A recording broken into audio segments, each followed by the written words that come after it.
The movie starts with Kong's exhilarating fight with the thirsty hound of Titans, but his one mighty punch punctures the ribs out of his body. He also blocks their way to the heroic Kong by ripping the place into pieces. He stomps the whole place with a large block of wood and breaks their courage by ripping their fellows into two. The dead Titan is divided into two, and Kong allows its dripping blood all over its body so they can predict its horrible end. This terrific move shivers the blood into their veins, and they run away. After cleaning up the Titan's gross blood, Kong took his meal near a cleavage. He is about to have a hearty meal, but the toothache hinders the process. Also, he can't do anything about it, weakening the power of protecting the wolves. Therefore, the crocodile steals the dead bodies, and he can't even stop it. Although a mini frog also mocks him, he ignores it. In the meantime, Dr. Andrews opens up about Godzilla's and Kong's territories. She's also studying the Hollow Earth and other Titans there. Kong is believed to be the last one of the family, and a hopeless wall always renders his search. She also explains that Godzilla fights those horrible monsters, which makes it impossible for humans to fight back. Likewise, a mysterious spider-like creature is seen in Italy and Rome. The destruction to humanity is massive, but Godzilla soon takes control. He gives the monster a huge thrash and rides on it so its tentacles get locked. The monster still tries to win by swirling its mini fragment against Godzilla's face, but nothing can stop his magnetic attack. The electrifying atomic lasers emitting from Godzilla's mouth rapture its veins and explode the monster's body into pieces. The splash thrusts all over it, and the city is safe. Dr. Andrews and the Monarch's team notice some jolts in the Godzilla territory, and the radiators show high momentum spikes. This has never been recorded earlier, and the team knows nothing about it. Dr. Andrews' adopted daughter is studying at a special education school, where she dozes off during class. She is not just a normal child, but a blessed one, so she starts having visions. She lays the graphite on the paper and draws some drawings. Her teacher blames her carelessness and calls Andrews to discuss the drawings. But she soon realizes that the drawings match the spikes gained from the radiators. Also, Gia is the last child from the Iwi tribe, so maybe her visions and drawings predict some unusual instances. Further investigation of the Iwi tribe reveals that a terrific storm destroyed the tribe completely, and only a young girl survived. Doctor rescued her. Gia again starts having disturbed visions and shows her concern about meeting Kong in the Hollow Earth. Dr. Andrews thinks about taking her there because her visions consistently show some inconsistent happenings. Dr. Andrews meets his old friend Bernie and shows him the drawings for help. However, he was once a colleague of Andrews, so he is pleased to see her back. He informs us that the signals don't seem to originate from a Titan, but from humans. The drawings also predict the same thing, but how humans reach the Hollow Earth and generate these signals. She has to find out how to help her daughter. In an instant, she gets a notification of Godzilla's movements. He wakes up after a year of sleep and starts moving here and there. Also, Kong reaches near the Monarchs and lies down in pain. Gia notices his pain and reveals his toothache. For his aid, a weird veteran put him on sedatives and flew down with a trapper through a helicopter. He plucks out the troubled tooth and replaces it with a new one. He also tries to flirt with Dr. Andrews, but she's better with comebacks. She also shows her concerns about the weird dreams of her daughter, but the veteran is hopeful for her because she has a great mom by her side. Kong wakes up and feels the pain right away. Kong also talks to Gia in sign language, which shows that they understand each other. Bernie reaches in and informs Andrews about the spikes. He predicts that the variation shows that someone from the Hollow Earth is calling us for help. Dr. Andrews immediately decides to collect a team of experts to discover the source. Gia also insists on going with them, to which she agrees, and 5 people fly into the Hollow Earth.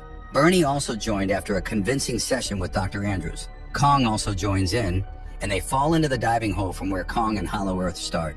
It is a radiation box that is filled with thrills and adventures. After severe jolts, the flying machine reaches the place and gives them a roller coaster ride. They reach the land after almost losing their sanity. Right after moving into the territory, multiple verticians with glittery bodies welcome them with their melodious roars. They are completely harmless until you don't harm them.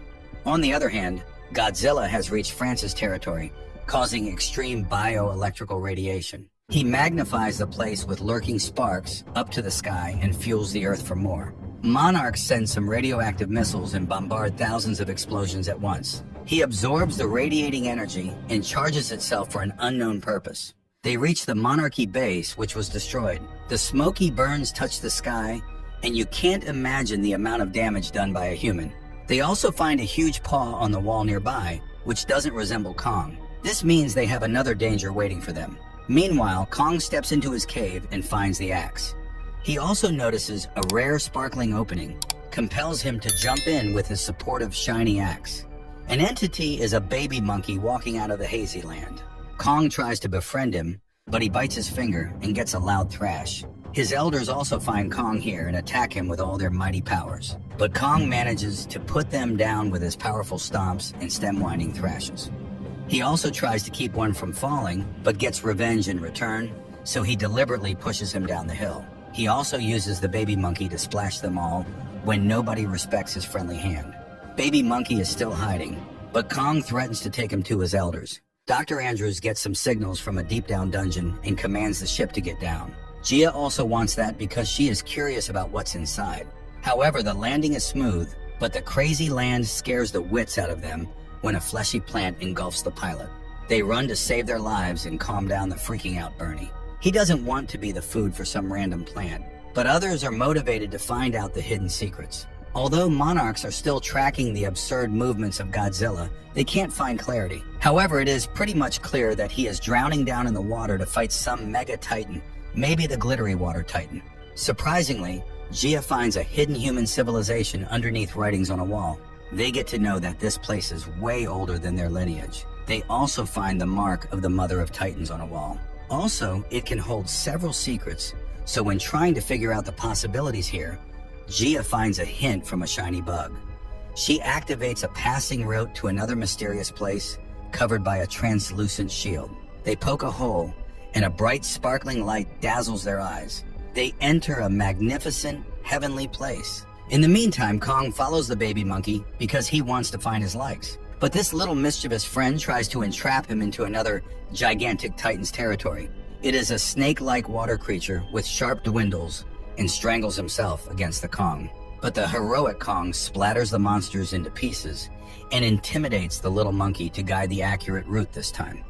He also feeds the little monkey with the parts of the water titan, which softens his heart for Kong and lets him sit closer without fear. Godzilla has reached the territory of another glittery titan and lured it to fight with him. It is not difficult for Godzilla to stand against the titan because his charge power is way beyond the limit. He fiercely untangles him from his body and activates the highly energetic atomic radiation through his mouth. The attack split the monster into pieces. The monarchs are astounded by the power he is holding and try to stabilize their submarine, which is throbbed by his attack.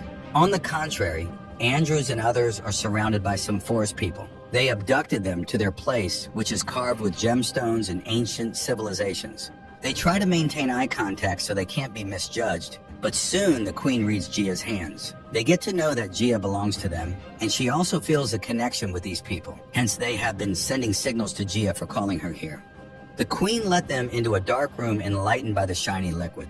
The walls are several thousand years old and contain the remains of ancient human civilizations. They reveal that the hollow earth and the surface earth were living in harmony, and apes were responsible for protecting humanity.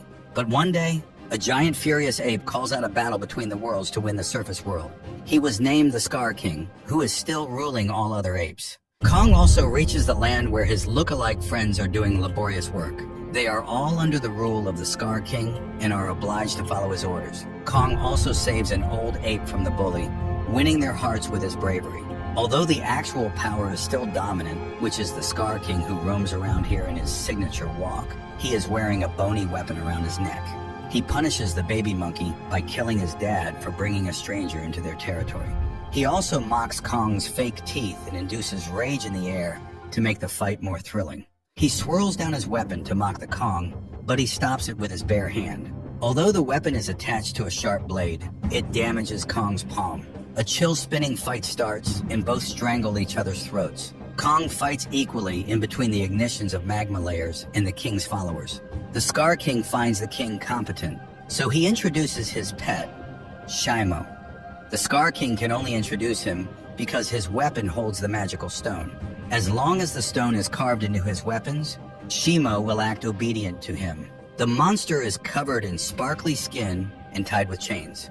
Shimo is extremely powerful, but Kong still tries to fight back with his axe. He manages to block the damaging rays with it, but can't hold it for long and injures his hand. The baby monkey realizes that Kong is getting weaker, so he points to a cave for escape. The Scar King now possesses Kong's axe. Kong has been followed by the spectators of Scar King, but the baby monkey blocks their way. They are accumulated under the stones, and he helps Kong flee. However, one of the spectators still follows them with a staring walk.